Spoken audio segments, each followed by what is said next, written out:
You made a number of different claims, which are absolutely categorically correct. So one of the first things I want to deal with is the context of the King David Hotel. You made a comparison between Osama bin Laden and Menachem Begin. Of course, so Osama bin Laden flew a plane. He wasn't there himself, but let's say he masterminded. He masterminded. Or whatever he did, He masterminded numerous terror attacks against the United States. I understand, guys. So do you know what the King David Hotel was back then? Yes, I do. What was it? Well, it was King David Hotel. Was a hotel in Jerusalem.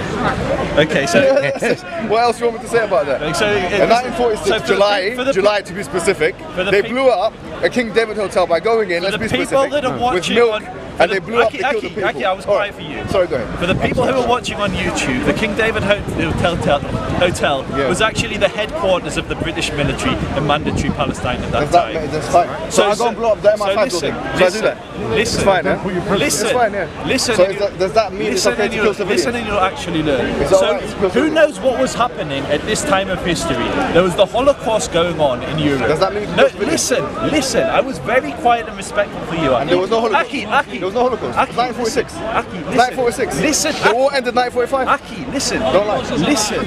1946. Listen. I was very respectful and let you speak a lot. But it's 1946. So don't make false claims. I let you speak. So listen. There was no Holocaust. If you let me speak, you'll hear my point. Okay. Well, so the white paper blocked Jewish migration to Israel at a time when Jews were being slaughtered in Europe. No one was being slaughtered. It's 1946. So when was the white paper?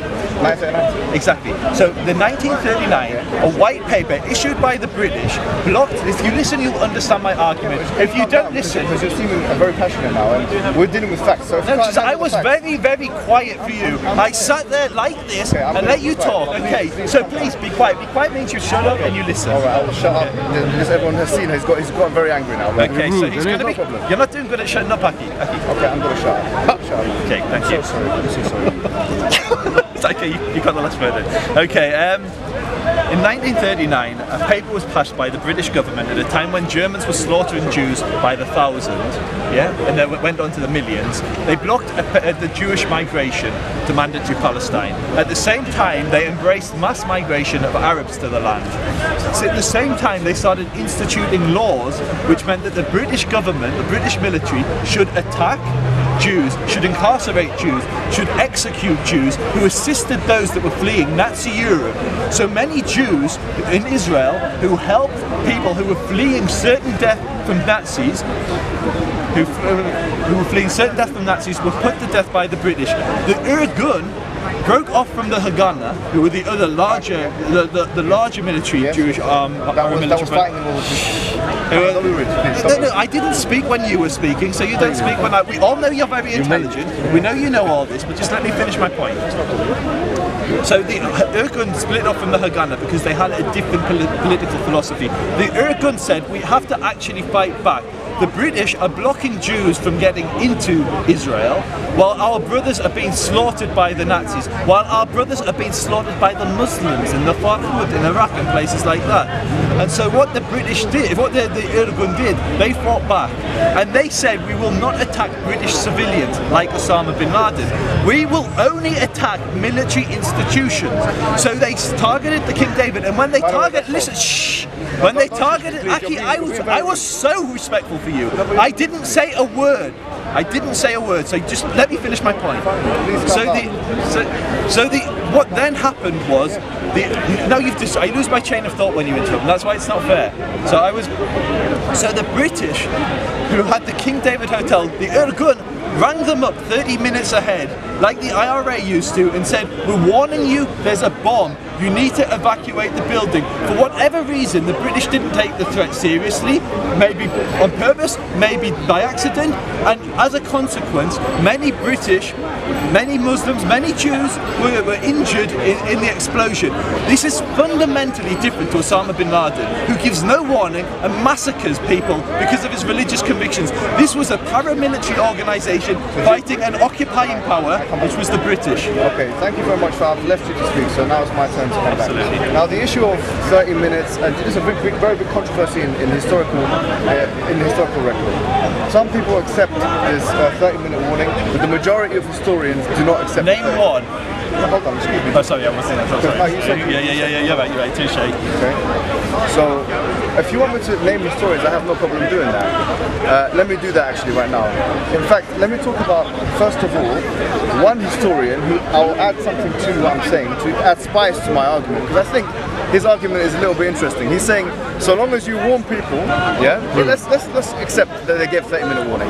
As long as you warn people of a terrorist attack that's impending, it's an attack against a military organization. No, excuse me, it was a hotel. It was a hotel. It was the headquarters of the British military. Okay, did civilians die or not? In a residential area? Yes, it was a residential area. Everyone categorizes it as a terrorist attack. The British even categorized it as a terrorist attack. If you look at, and I did this myself, if you go to the British Library and you go to the newsroom and you go into the primary source materials, all of the headlines, and we don't really accept headlines, but all of the headlines of all the British papers said this was a terrorist attack by the Urgun. And furthermore, everyone accepted this as a terrorist attack, even in the United States of America. This was a terrorist attack. Let's not cherry-coat it. They went in and killed 92 innocent civilians. They didn't kill 92. It was 92 was injured. No, 92 were killed. You can get the number. It's no issues. Calm down, my friend. Now, furthermore, I was going to say is he's really doing a good work of being an apologist for Israel Jewish, you could say, Jewish terrorists. This is unacceptable. If it was me that was doing the same thing, I would probably be in prison. Number two, I was going to say that if you want names of different kinds of historians, why don't we look at the works of Ilan Pappé? Oh, I don't know how to pronounce his name. He's got a funny European name. It's fine. Ilan Pappé, he said that in 1948, when Israel became established as a state, not only did this terrorist organization of Israel, because as we know now, Irgun was no doubt, and you can go and, guys, research the Stern Gang. Everybody categorizes them as terrorists except for the extremists in Israel. Even the left-wing Israelis categorize them as terrorists.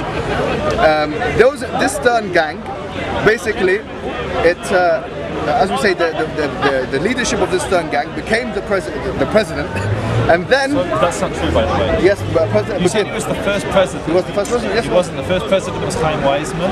The first prime minister was Ben-Gurion. Okay, there was a president and a prime minister at the same time. Yeah, but you said Menachem Begin was he either the first or second? I mean, it's semantics. It's factually incorrect. No, factually incorrect. But you had, by the way, this is called a semi-presidential system, where you have a president and a prime minister. And neither of them were Menachem Begin. So Menachem Begin was never a president. He became a prime minister later in Israel's history. When it was in the 70s. 70s, yeah. That's fine. I apologize for that. Factually, because he was there, of course, in the 70s with the war in Israel, and he was there. Fair enough. No issues. And Ben-Gurion was there as well at the same time. Fine. Now, having said that, he was still a president. I mean, the issue is he was still prime minister. Was he a prime minister? Fine. Maybe he was fine. No issues. Oh, I'm so sorry. You know, he's still in charge of the country. That's even worse. The prime minister has got more powers in Israel than the president. No? Prime minister. Yeah, he's got more powers. Yeah, so he had more powers. You're making it worse for yourself. Having said that, so this terrorist was put as a prime minister, as the leader of the country, and listen to what Ilan Pappé said, that there was an intention, and this is factual stuff that you can read in historical books, not me talking about it, scholars of history. Ilan Pappé, he mentions that there was an intentional, and this is the irony of it, there was an intentional attempt from the Israeli government at that time to ethnically cleanse the Palestinian population. That's his works, not my works. That's what he says, and he has Pappé is self-hating. No problem, he's a historian. You're not a historian. He's not.